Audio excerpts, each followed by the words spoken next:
pressure to affect this throw by Tommy Armstrong. Ideally, you want to throw this ball over the outside shoulder. Here's what.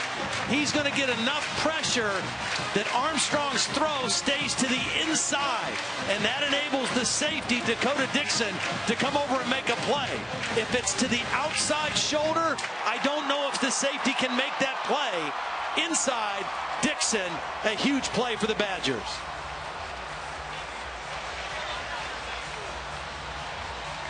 Another undefeated has lost today.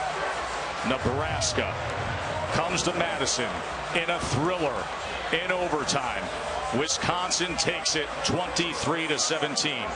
For Holly Rowe and Todd Blackledge, I'm Joe Tessitore, asking you to enjoy the rest of your night, including Sports Center at night, right now.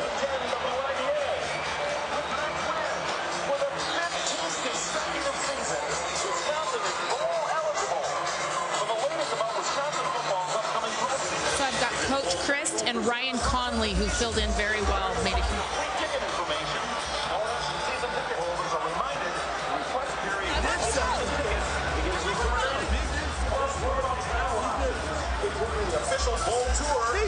Well, we're here with Coach Paul Chris and Ryan Conley, the linebacker, who had an incredible night tonight. And Coach Chris, in overtime, your kicker had been shaky, but you relied on your senior quarterback. How did you make that call what to do late in this game?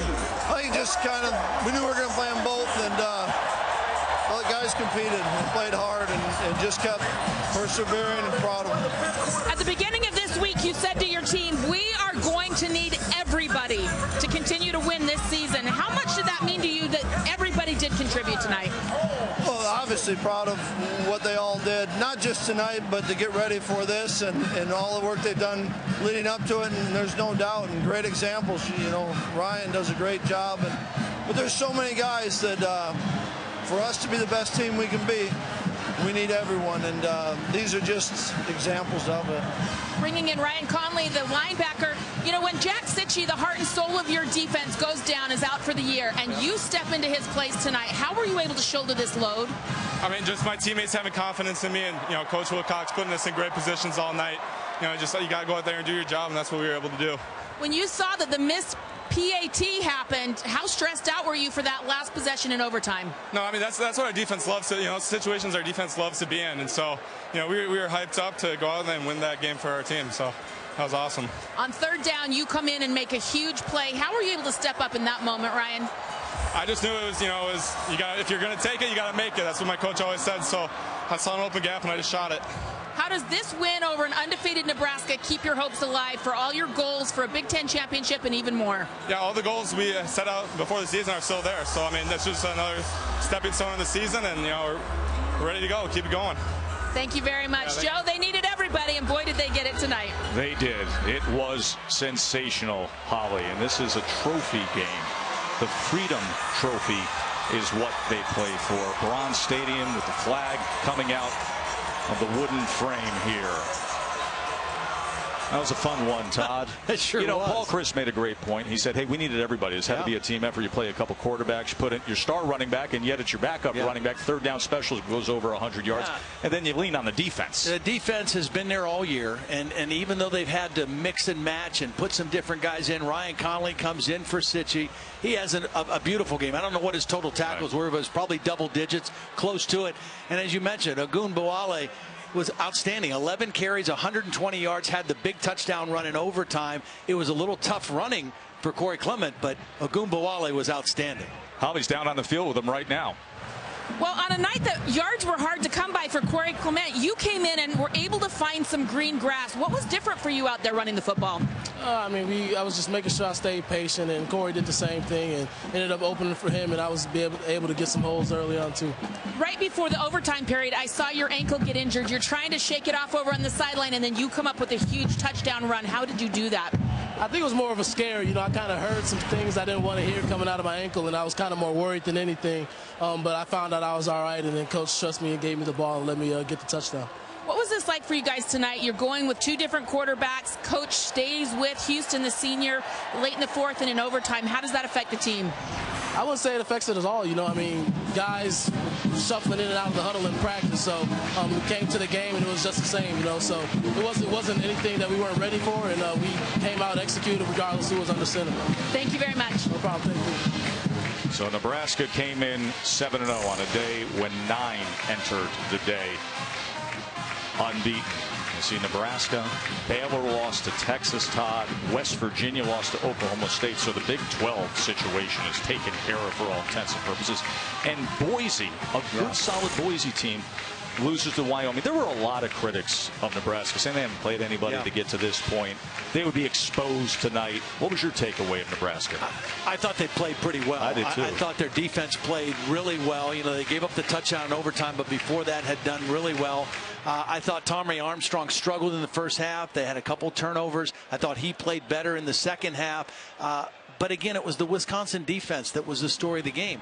Nebraska coming into the game had averaged 34 points a game, almost 450 yards of offense. They were held to 17 points in overtime and just a little bit over 300 yards of total offense. So that Wisconsin defense, Justin Wilcox, the coordinator, you know, calling the shots, moving people around, guys stepping up, playing for injured guys. I just thought it was a marvelous effort by that defense. You know, based on the version of Ohio State I saw last week and I saw today against Northwestern, I'm looking forward to seeing this game next week. Nebraska at Ohio State. But here in Madison, the Huskers suffer their first loss. Let's go back to SportsCenter.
The turkey, I don't need turkey. No, I said to Taylor, I'm only eating that because I haven't had anything to eat. I just don't want to faint. Oh, Indians with another 7-1. Tribe. Kipnis hit a home run. 23. 23. Okay. coming out on camera before that to set it up. What is? I'm sorry, Phil. What'd you say? Agumbawale's night, a package on Agumbawale. Okay. See, aren't you happy that Holly wanted the 10 minutes to go through pronunciations today? And then what did you say after that?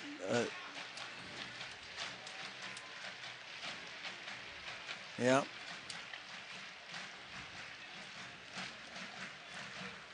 So score Agumbawale on camera, and then the last play.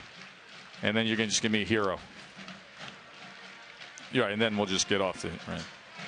You got it. I'm ready. I'm ready. Number 7 against number 11. And we got even more than we could have ever wanted. Overtime it was, with Wisconsin handing Nebraska their first loss of the year. And one of the big stories tonight was Paul Chryst, head coach of Wisconsin, saying we needed everybody to chip in, including the guy who's really their backup running back and third down receiving back, Dare Agumbawale. Yeah, he did more than that. He did more than pass protect or catch the ball in the backfield. 11 carries for 120 yards. It was very clear that the Nebraska defense was really clued in and keyed in to stopping Corey Clement. And this guy had a lot of space and ran with strength, some shiftiness. And again, 120 yards on 11 carries. The most important one, his last carry in overtime for the touchdown that put Wisconsin ahead in the overtime period. Yeah, missed PAT, so there was still an opportunity for Nebraska, but his night was sensational. Put them in position to hold on, but still defined by their defense all year long, and it comes down to a 4th down Nebraska ball. Yeah, first of all, it was a great play on 3rd down by Ryan Conley to make it a 4th down play, and then on 4th down, TJ Watt with the pressure, Tommy Armstrong not able to get the ball to the out. This was the, I'm sorry, I didn't know that play was coming on. I thought it was just the last play.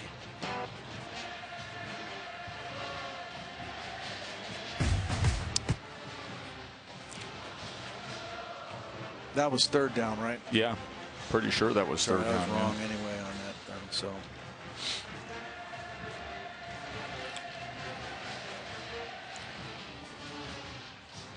Look at the people in Cleveland sitting in the stadium. That's people in Cleveland. The game's in Chicago. Wow. They're just watching on the jumbo? Yeah. How crazy is that?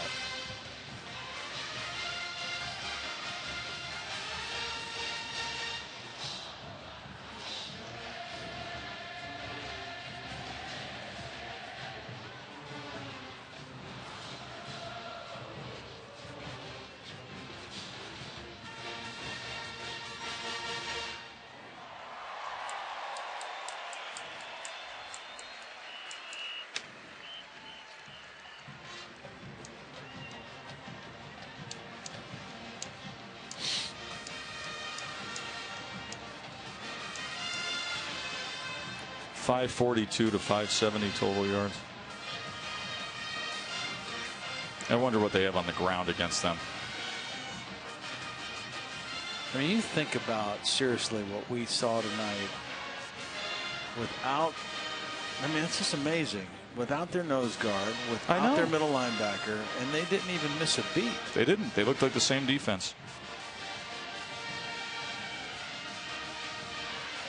Oh.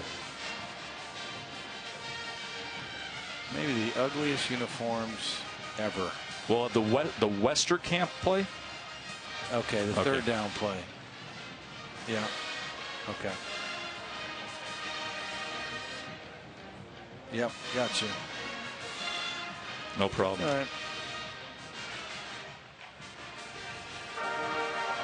Well, Nebraska and Wisconsin gave us a little something extra tonight. Overtime it took as Wisconsin hands Nebraska their first loss of the year. Paul Chryst, head coach at Wisconsin, made a comment to us. He said it's going to take everybody. Played 2 quarterbacks, had a lot of sensational effort across the board, including the backup running back, Dare Agumbawale.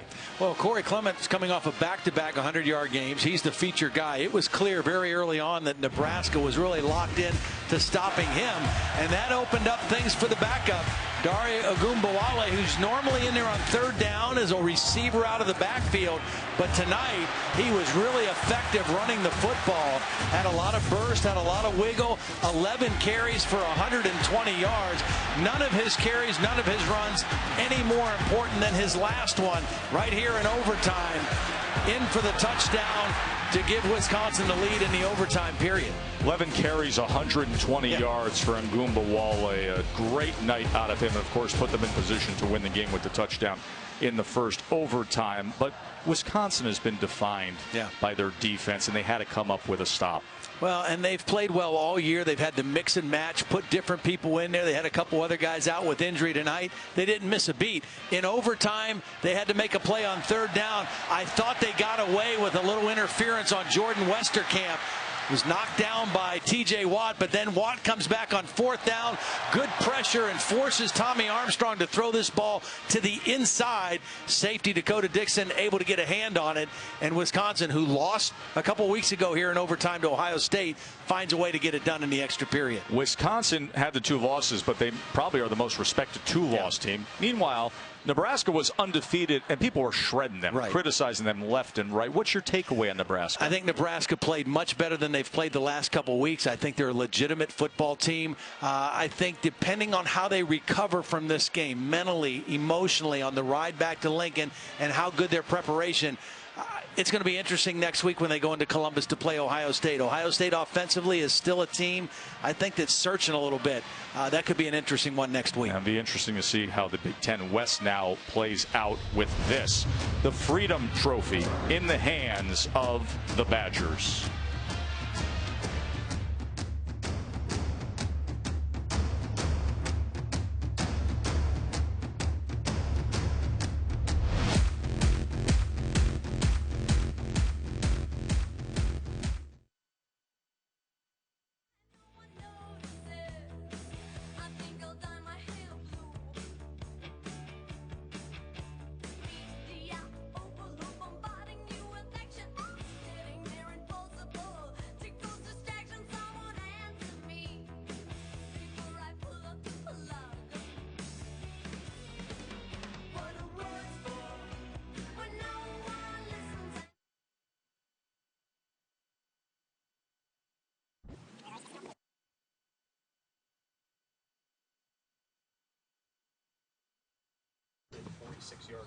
When you're at the 46 at the start of the fourth quarter. That was really a disappointing series. There's no doubt about it. It felt like such a big opportunity for our team, and then to get nothing there was pretty scary as to the outcome of the game, right? I mean, that's what it felt like. Will we evaluate what we had and what we called? Yeah, those are the hard ones in a game like this, that probably you go over and over that way. What'd you say in the locker room, Mike? Well, I talked about the fact that there are, that their team was to be congratulated. We appreciate all of us in the room in there appreciate how each other competed and played and fought, and that we're going to go back home, start practicing, and get ready to play a better game next week, get ready to win next week. So those were the 3 things basically that I mentioned. Mike, you mentioned right at the outset this game confirmed everything you knew about this team. What are a few things, 2 or 3 things that it did confirm for you? Well, I thought once again we really kept our poise when we were down in the fourth quarter. I thought that did not deter us from getting back into it. We didn't get the final result that we have been getting, but we sure got to the point where we could have, and that was that is so much fun to be a part of a group like that, because they don't blink, they have poise, they persevered, and we gave ourselves a chance to win against a good football team, and just didn't quite get it done. Talk about Nate's play. He had a lot of tackles in space and 2 big interceptions during the second half. Man, I think he's really been playing a lot of good football lately, and you know, Nate is a good physical football player that has a lot of good football awareness, and that's where you get in those positions to intercept those balls like that. Take one more. How do you feel about the defense tonight and the way they were playing going in overtime? Were you surprised just kind of how it went there in the 4 or 5 plays? I kind of was, and I'm not. You know, there's a wear down factor here. We certainly.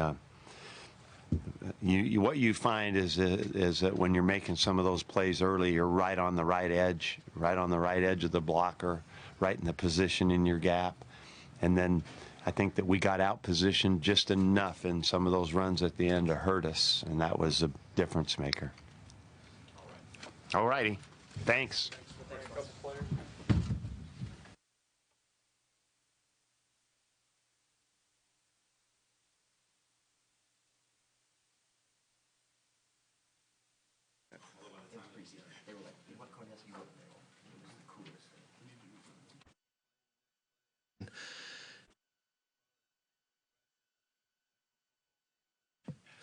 We will go ahead and get started with some opening comments from Coach, and then we can take questions.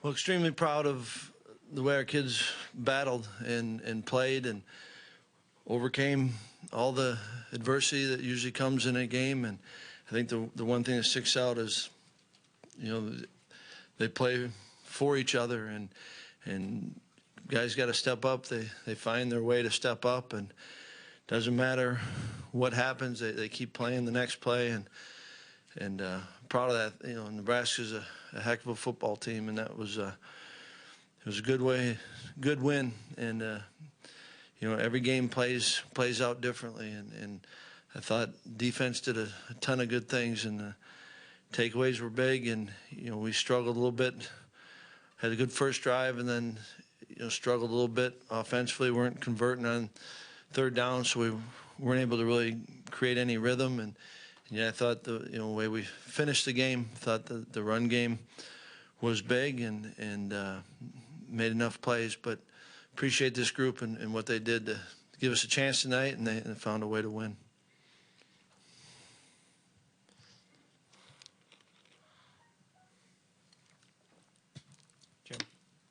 Paul, Dare was very effective. What did you see from him that was allowing him to be so productive tonight? Yeah, Dare, he came up big, and I thought that, you know, a lot of it, and we hadn't been doing a ton of running out of our 3 wides, and I thought that, you know, had a pretty good plan going in, and kids executed it, and I thought that he ran hard, and I thought he was decisive, and it was, I thought that was a big part of getting us going. Adam? Paul, what went into your decision-making process with the rotations at quarterback and running back? Was it play calling, hot hand, gut feelings? What was it? I think that, you know, we went in and knew that we wanted to play both Bart and Alex at the quarterback spot, and as you saw early in the game, wanted to get Bradrick involved, and knew that Corey and Dare were going to go, and so you're trying to manage a little bit the production, but that's so, you know, for a running back, it's what are the other 10 doing, and for a quarterback, it's kind of the same way. So you can't just base it on that. And I think that, you know, for us to, in moving forward, for us to be the best team we can be, you know, we've got to have everyone, and you know, I think I've got to do a better job of helping the quarterbacks. I thought they did some good things. A big play Alex made on the touchdown, and I thought both had some really good moments, and I think both, you know, those picks hurt you, but you know, that's, I also want them to play, and I don't want them playing on edge, but it's I thought, you know, we knew we were going to play them all that we're talking about, and I'm glad we did. Coach, why did you choose to go with Bart for the overtime period instead of Alex? You know, he'd just been going, and I thought that depending on what we might need, gave us our best chance. But really both could have gone in, and it was just kind of stayed with them as much as picking one over the other. Hey, Paul, the challenge at the line of scrimmage tonight on both sides, was it as tough as maybe you guys have seen this year? Yeah, I mean, I think they're a really, really good team, and on both sides of the ball. And we knew we were going to have our hands full there, and you saw it in the first half. Offensively couldn't get much going, and I think, their quarterback adds a whole nother dimension to what they're doing. And so we knew that the game was, I don't want to say just won or lost in the line, but it was going to be a big part of it. But yeah, I thought our guys, I thought our D-line played well, and I thought, defensively we were good in a lot of areas, and we knew. I mean, they're an explosive offense, and we knew they were going to make some plays, and you had to just withstand that. And I thought that, as the game went on, we were able to get some things going in the run game, and that's where I appreciate what the kids did. Paul, what do you have to say about your linebackers tonight? You're playing without Sitchi, and you got Watt in and out with injury, and guys stepping up, making plays.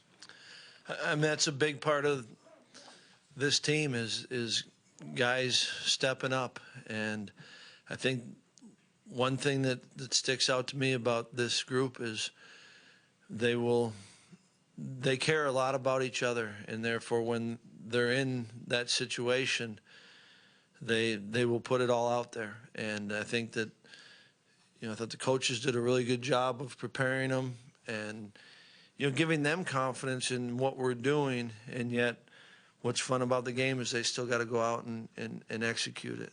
And I thought there's a lot of guys that stepped up into that moment. And, my hat's off to the kids. They play the game, and they're fun to be around, and doesn't always go the way we want it. And adversity hits you, but they turn their focus to the next, and that's fun to see. You appreciate that from, because Ryan made a big play a number of times. Leon made a couple plays, and certainly TJ, Vince, Duels, they were good. And like I said up front, I thought our D-line did a nice job, and corners were challenged and made some plays. It's team defense, and I think it starts with a good plan, and guys are going out and executing. They're playing the game. After the Ohio State loss, a lot of guys talked about how too often you guys ended up coming close but not on top, and ultimately the final score was only what mattered. How big is it for the locker room and the confidence of these guys that you guys get in the close game and are finally able to put it over the top and come out with the victory? I think anytime you play and you put so much into that week, the game, and when it doesn't turn out the way you'd like it, it hurts. And that's what I've appreciated from this group. They do put themselves out there, and when it does go your way, you feel good. And you still know, we didn't fix all of our problems.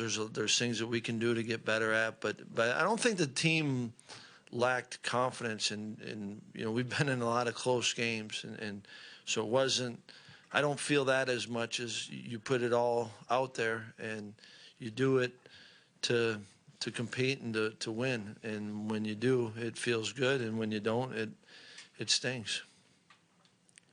Anything else for Coach? Last one right here, Jake. Just with Leon Jacobs and going to fullback, switching back to linebacker, and how did he perform in terms of just what did you see out of him, the positives, and then was there anything that you saw that maybe he needed to continue to work on with this game?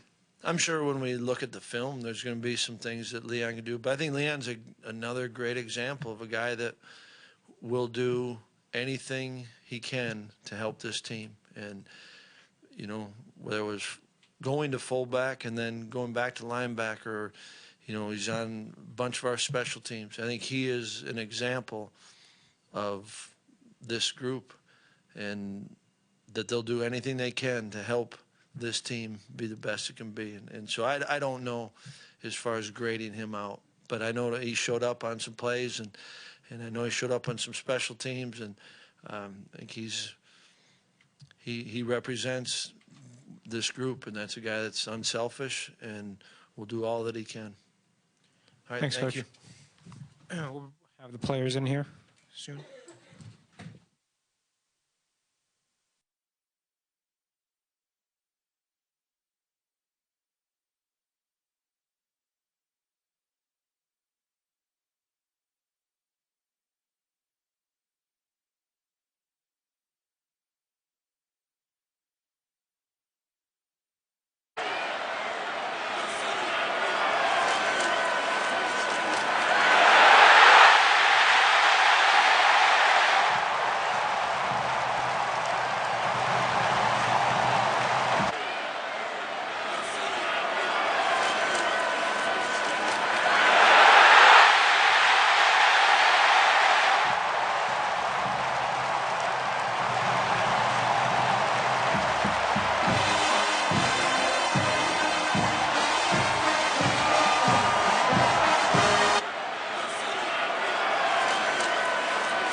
Somebody get